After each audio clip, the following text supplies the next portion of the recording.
Murders at Karlov Manor could be headed for a straightforward disaster in terms of how this product is received by the players of Magic the Gathering. The question starting to go around by players: why should I bother buying the boxes? Singles is the way to go, which leads to an entirely different set of consequences for players who don't see the value in opening any boxes.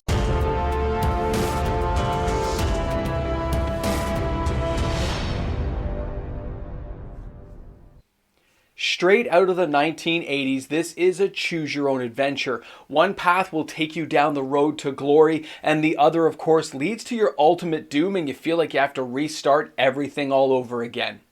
Welcome back, everyone. MTG Moxman here, and thanks again for hanging out with me on my channel today.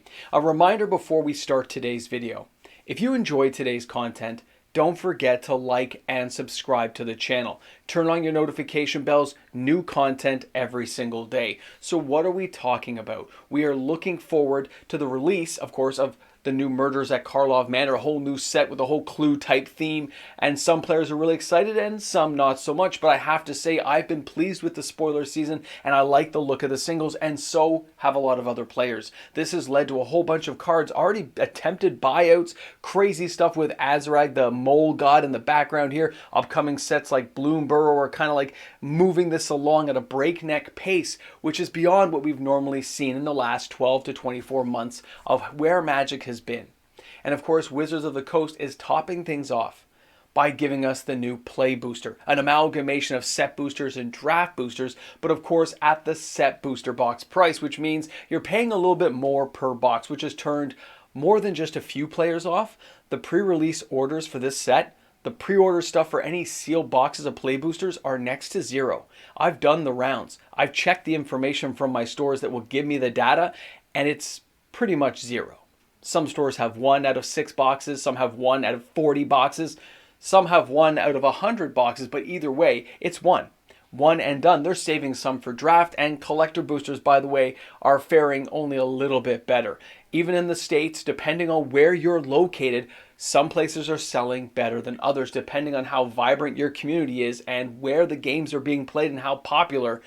This set is going to bomb in the sense of sealed product. Now, sealed product has been on a down decline for quite a while. Players don't see the value, and Wizards has amped up the price, leading to a double negative input intake on how players view the product.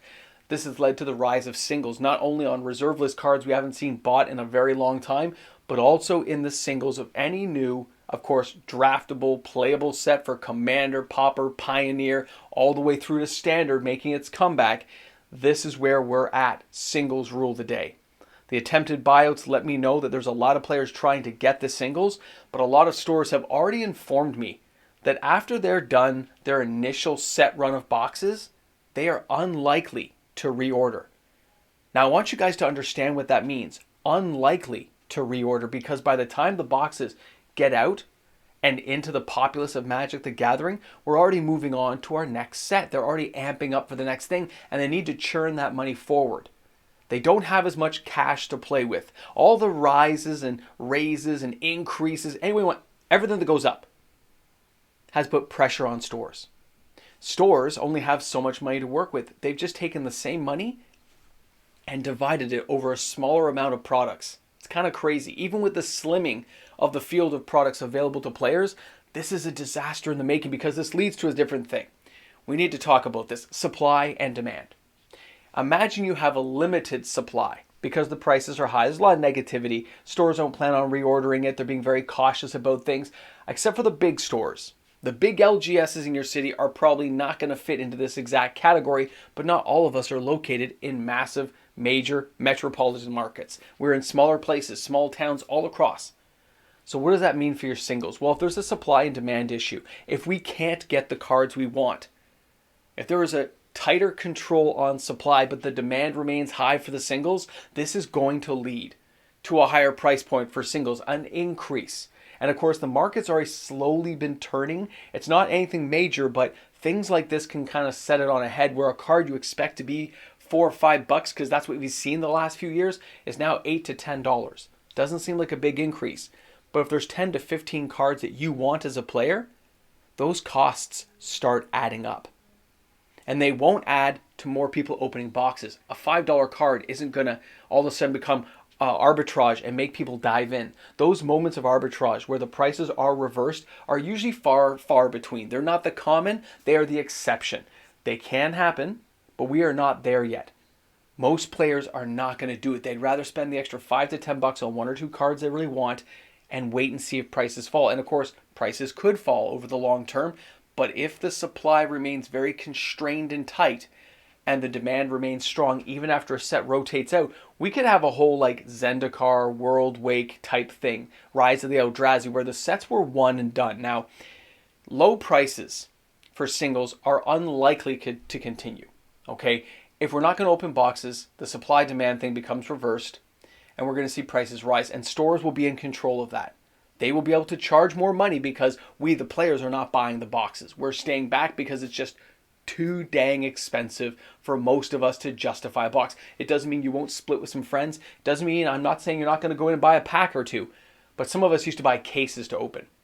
Those cases led to floods of cards entering the local LGS stores, your major cities, everywhere. And now they're not going to. That leads to TCG player sellers. The guys on TCG who sell every day, they might be cracking more boxes if they see opportunity. And I think they're going to see it. Because if single price spikes are already starting now, we're going to see them continue in the near future. And we shouldn't be seeing any at this point. We haven't seen it for 12 to 24 months. We haven't seen spikes like this. And now it's coming around. So the idea of arbitrage, although again, it's the exception, not the rule, there leads little gaps, the possibility. Now, if Wizards again has tightened up their print runs, which of course we've all heard rumors of this. I've heard it from many stores, but also those same stores have cut their production run anyway. They've already said, I'm not ordering as much. My cash flow is too constrained. I'm just ordering less. So to them, it could seem like there's a tighter supply chain. Doesn't mean it is yet. Until I actually see things sell out at a local level and I don't see it restocked and I start hearing players clamor for things, that's where we could go. Because I'll tell you right now, Ravnica Remastered has left that gap. It has given us the first initial inclination to what's happening. For the stores who ordered one or two cases of stuff, they're pretty much sold out of all their collector boxes in the smaller area stores. Larger stores still have quite a bit, but the dwindling stock now isn't selling. It's sitting on the shelf because Murders at Karlov Manor came. This kind of moved the money over. Like you're playing Monopoly and you're just making your rounds until you get to the end of the year. This is where we see things going. Stores will take the cash from selling singles and everything to rotate into the next set. And that's their new way of capitalizing on things, which means they're not going to reorder sets. Wizards will get the message and print less. Distributors will carry less. This all leads to a tightening until inevitably prices go up as far as I'm concerned. In my opinion, we are definitely headed that way. And it's going to be a real thing to see happen in the next, it won't happen instantly. You're going to see small increases. Just like the reserve list is starting to like, certain cards are kind of etching up $1 or $2, you're going to see the same thing happening. And this spells a disaster for anyone who wants game pieces and wants no real value in the set, no more than $10 cards. This is going to be a disaster for those players because if they want to play the game and not use proxies, they're going to be paying top dollar now. They're going to be paying more than they originally thought because the cards aren't slipping like they used to. Reserve list cards aren't cheap like they used to. You know what? No matter what, you can't seem to always please everyone. We know that. And Wizards has gone the route of saying, I don't care about the game piece people anymore. I need money. And money is from players who believe this game has value. So we have to give them value. We're going to lower the print runs, make some cards harder to get. We're going to drive things a certain way, and we're going to make it valuable again. This is at least this appears to be the take the company's going to go down. This is the road they're going to lead us down. So when you're doing your choose your own adventure and you chose to take the path of singles, which a lot of us did, including myself, you're going to pay more, but you'll still have the option of getting them, which is great. And that will encourage stores and bigger players to open more boxes with the hope of cracking some of these crazy things. Either way, I think we're in for a real fascinating time in the next year. Because we know the stores aren't ordering, we know players aren't cracking boxes the way they used to.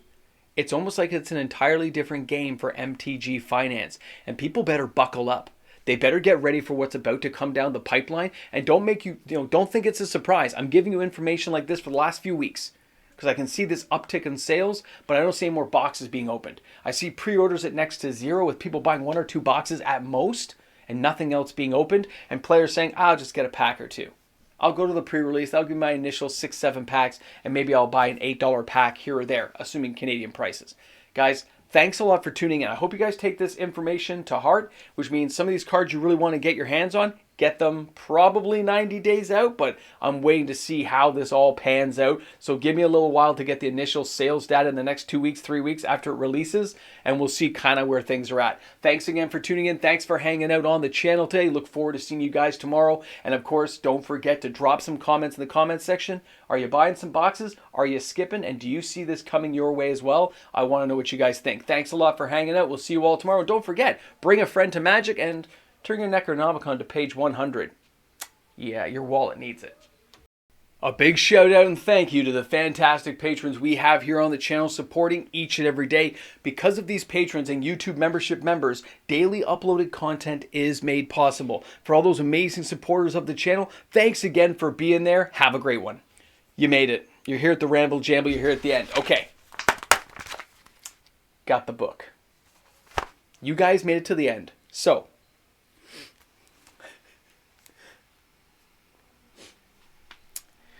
out of the 26 stores that I hit up for information, these guys usually get things back to me within an hour or two, okay? And I still had a day or so. I have some more questions I'll put out. Either way, these 26 stores, guess how many sealed boxes of play boosters they sold between all 26 stores? Take your guess, write it on paper, pause the video. Okay, you ready? So, 8. Collector boxes? All right, 39. 39 collector boxes. 8 play booster boxes. Players seem interested in the pre-release, which is great. Lots of single sales that led stores to kind of go, what's going to happen? They're not planning on cracking boxes, a lot of these smaller stores. They were hoping to get singles in from players. Supply and demand, people. Supply and demand. It's going to be hilarious. It could be like Cartageddon. Yeah, I made it up on the spot. It's the best I could come up with. It's going to be interesting. You know, I sit here and I talk about this stuff, but when you get the data and the information, you can look at the numbers and you go, well, that doesn't look so good. This doesn't add up well. One store had a guy pre-listed that he wants 4 of all these cards, okay, for standard decks, you know, modern as well as commander decks. So he put out a list of 4. So his list of 4 right now is around $900 in cards total for everything he's put in this list together. And the store doesn't expect to get even a quarter of those cards in singles. What does that mean? He's going to TCG Player? He's going somewhere else to buy them? I can't blame the store. They're taking no risks. But when you look at the players who want the cards, and they may have to pay a higher premium to get them, they're going to notice a price upswing sooner or later. Now, maybe it's not going to happen. Maybe things will stay level for now, and maybe nothing's going to change. We don't know how much stores are really going to open for the big stores. Okay, or maybe I do know, but I'm not allowed to tell you. Either way, you didn't hear me say that. Either way, it's going to be kind of fun to see it all play out. I want to see the results. Even if it's bad, I want to see what's going to happen. Anyway, thanks a lot, guys. Thanks for hanging out. I got stuff to do, places to go, some cooking to finish, a driveway to still snowplow. But I'll see you guys tomorrow on Tuesday for another video. Thanks again for being here. We'll see you soon.